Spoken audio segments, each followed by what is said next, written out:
కావాలి సీను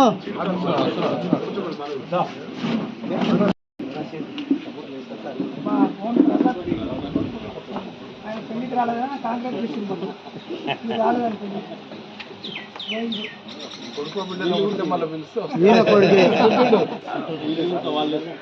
కొడుకు పుట్టిండు సార్.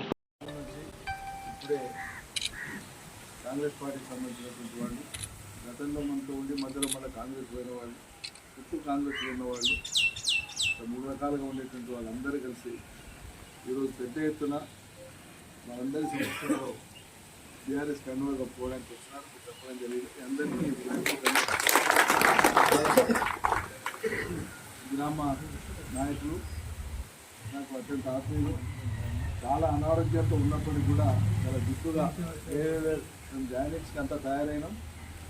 మా ఆనంద్ కానీ ఈశ్వరి కానీ అలిపేరు కానీ వీళ్ళందరూ కూడా నాతో పాటు ఉన్నారు. అందరు కలిసి చేస్తాను, కార్యక్రమం చేస్తాను, నువ్వు రావాలి టైం చేయాలి.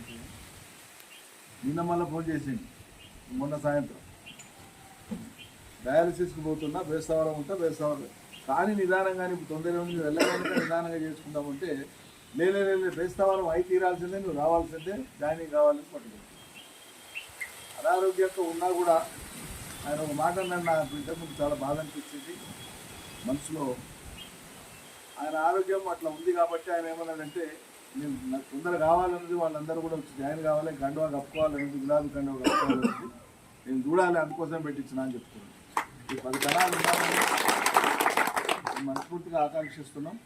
తప్పకుండా మీ ఆరోగ్యం మెరుగై మా అందరి మధ్యలో మీరు ఎప్పటిలాగా ఉండాలని చెప్పి అందరి కోరిక. ధైర్యం ఉండండి, మీరే 10 మందికి ధైర్యం చెప్పేటారు కాబట్టి మీకు ధైర్యం చెప్పేటంత వాళ్ళం కాదు. జగన్ రెడ్డి గారు కూడా ఆ మధ్యలో 2 సార్లు కలిసినప్పుడు అదే చెప్పినారు. చెప్పొచ్చేది ఒకటే సారాంశం, పరిస్థితులలో భిన్నంగా ఆలోచిస్తుంటారు కొన్నిసార్లు ప్రజలు. ఎవరు తప్పటాల్సిన పనిలేదు.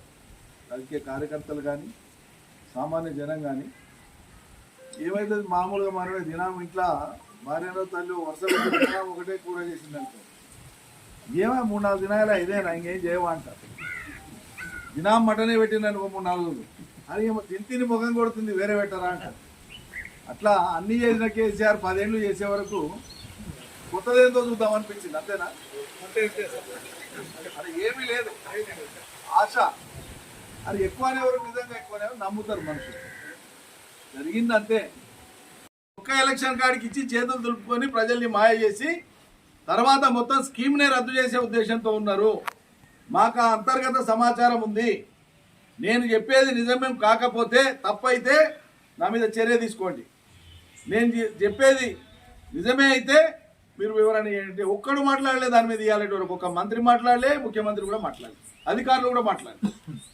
లేదు ఇటు ఉంటుందా, కేసీఆర్ పెట్టింది మేమే తీస్తాం, 10 అన్న కాడ 15 అన్నాం, ఇప్పుడు 12 లాగా ఇస్తున్నాం కదా అనాలి కదా ఎవడన్నప్పుడు. ఇది ఉంటుంది ఖచ్చితంగా, గ్యారంటీగా ఈ పథకం అమలవుతుందని చెప్పాలి కదా, ఎవరు చెప్తలేదు. అంటే ఏం దీని అర్థం?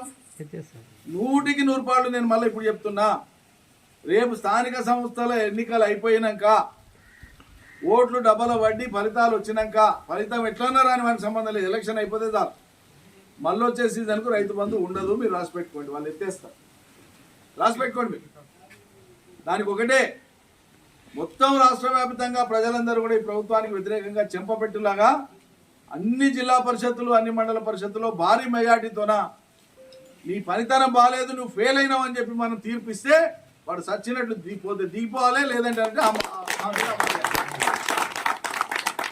దిగిపోవాలి, లేదంటే హామీలా చేయాలి. ఆ స్థితి వస్తుంది.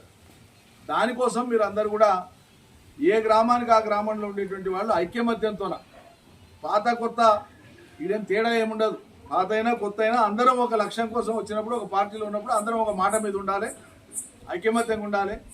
అందరు అనుకోనే మీరు సర్పంచ్ని పెట్టండి, అందరు అనుకోని ఎంపీటీసీని పెట్టండి. సర్పంచ్ ఎంపీటీసీతో పాటు పోటీ చేసే జెడ్పీటీసీ కూడా యాపర్ల నుంచి అత్యధిక మెజార్టీ ఓట్లు ఇవ్వాల్సిన ధర్మం మీరు. మీ ఊరికి నేను చేసిన పనుల గురించి నేను చెప్పాల్సిన పని లేదు, యా ఇంటి వాళ్ళని అడిగినా చెప్తారు.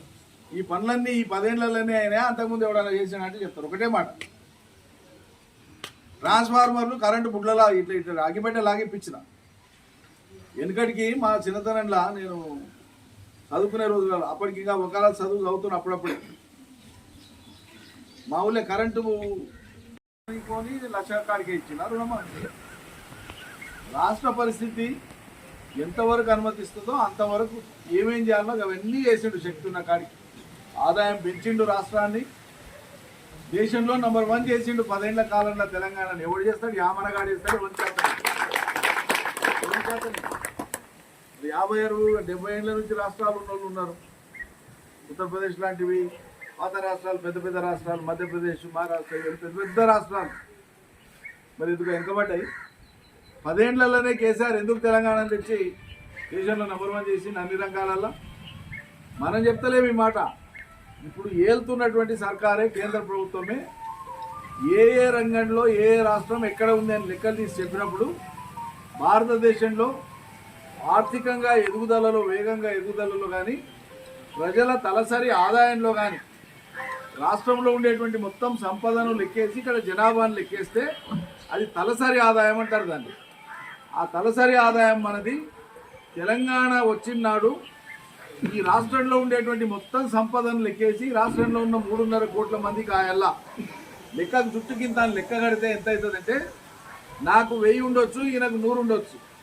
సగటున జనాభా లెక్క తీస్తే 94,000 ఒక సంవత్సరానికి ఒక మనిషికి సగటు ఆదాయం. ఎప్పుడు తెలంగాణ మనం వచ్చి కేసీఆర్ సీట్ మీద కూర్చున్నాడు. 10 ఏళ్ళు అయినాక కేసీఆర్ సీట్ మీద నుంచి దిగిపోయినాడు. కేసీఆర్ దాన్ని యాడికి తీసుకుపోయిండు? 3,12,000 రూపాయలు రాష్ట్ర ఆదాయం పెరిగింది. రాష్ట్ర సంపద మొత్తం 5 లక్షల కోట్ల విలువైనటువంటి సంపద ఉంటే ఉత్పత్తి, అన్ని రంగాల ఉత్పత్తి, దాని సంపద అంటాం. దాన్ని స్థూల సంపద అంటాం మొత్తం. దాన్ని ఇంగ్లీష్లో జిఎస్డిపి అంటారు. దిగిపోయే నాటికి తెలంగాణ రాష్ట్రం యొక్క స్థూల ఉత్పత్తి దాని విలువ 15 లక్షల కోట్లు. 15 లక్షల కోట్ల విలువైనటువంటి స్థితికి తెలంగాణ తీసుకొని వచ్చింది. మనం చేసే కాడికి చాలా చేసుకుంటూ వచ్చినాం, వివిధ రంగాలలో చేసుకుంటూ వచ్చినాం. వ్యక్తులకు సంబంధించినటువంటి కాడ కొంత స్లో అవుతాం. తప్పకుండా అన్నీ చేసేటప్పుడు, పెద్ద ప్రాజెక్టులు కట్టేటప్పుడు, రోడ్లు వేసేటప్పుడు, కాలేజీలు పెట్టేటప్పుడు, విద్యా సంస్థలు పెట్టేటప్పుడు, భవిష్యత్తు కోసం ఎన్నో చేసేటప్పుడు పేదరికం ఇంకా అక్కడక్కడ ఉన్న కాడ ఇల్లు లేని వాళ్ళు ఉంటారు. ఉదాహరణకి ఇల్లు, నువ్వు ఏమైనా చేయి, అవేమి చేయకుండా ఒట్టి ఇల్లు ఇచ్చి కూర్చుంటే జనం బతుకుతుందా? బతుకుదేరు కావాలి కదా. మొదలు సేద్యానికి నీళ్ళు ఇవ్వాలి కదా, పారని ప్రాంతాలకు ప్రాజెక్టులు కట్టాలి కదా, రోడ్లు వేయాలి కదా, బ్రిడ్జీలు వేయాలి కదా, అనేక పనులు మనం చేయాల్సినవి చేయాలి కదా. ఆ చేసే క్రమంలో వ్యక్తులకు సంబంధించినటువంటి విషయాలు కొన్ని వచ్చినప్పుడు కొన్ని అయినాయి, కొన్ని కాలే, కొన్ని మరోసారి అవుతాయి. కానీ ఏముంటుంది? నాకు కాలేదు అంటారు. గుమ్మడం క్రాస్ రోడ్ కాడ నుంచి ప్రిపేర్కు రోడ్డు సరిగా లేకుండే, మాట చెప్తున్నా. తెలంగాణ వచ్చే కంటే ముందు సంగతి నేను చెప్పేది. దాన్ని రోడ్ మంచిగా చేయించినాం. రోడ్ అయినాక బ్రిడ్జిలు లేకుండే, పెద్ద బ్రిడ్జ్ చేయించినాం. నీటి కొరత ఉండేది. మీకు వచ్చేటువంటి నీళ్లు ఈ పక్కన వేసేది మిర్చి అవి ఇవి పంటలు వేస్తారు. ఆఖరి దాకా నీళ్ళు అవసరం ఉంటే నీళ్ళు మొదలే అయిపోతాయి. నీళ్ళు కావాలని పంచాయతీ అటు కొల్లాపురం తీసుకుపోతారు, ఇటు మనకి ఇడవరు. ఎప్పుడు నీళ్ళు కావాలన్నా మళ్ళీ పంచాయతీ ఉండేది. దాన్ని దృష్టిలో పెట్టుకొని మీకు ఎప్పటికప్పుడు నీళ్లు వదలడంతో పాటు నేనేం ఉపాయం చేసిన అంటే, మనం ఇవాళ ఉంటాం, రేపు ఉంటాం. ఎల్లకాలం ఎవరూ శాశ్వతం కాదు. ఇలా గెలుస్తాం, రేపు ఓడిపోతాం, మళ్ళీ గెలుస్తాం, మా జాగాలు ఇంకోటి వస్తాడు. కానీ ప్రజలు, గ్రామాలు, వ్యవసాయం శాశ్వతంగా ఉంటాయి. ఈ ప్రాంతానికి ఎప్పటికైనా ఇది ఒక సమస్య ఉంటుందని నేను సింగోటంకి వెళ్ళి ఎక్కువైనటువంటి నీళ్లు, కేఎల్ఐ నుంచి సింగోటం మీదుగా పోయేటువంటి నీళ్లు సంవత్సరం పొడవునా పోతూనే ఉంటాయి. ఉట్టి పార్వాట్క నీళ్ళు, కిందికి వచ్చే పార్వాట్క నీళ్ళు ఒక కాలువ చేసి తీసుకొచ్చి ఆ గోపాలదీన రిజర్వాయర్లో పడేస్తే జూరాల ఆగిపోయినాక గోపాలదీనే ఎప్పుడు సంవత్సరం పొడవునా నిండా ఉంటే ఈ ప్రాంతాలకు ఎప్పుడు నీళ్ళు వస్తాయి. గోపాలదీనే కాదు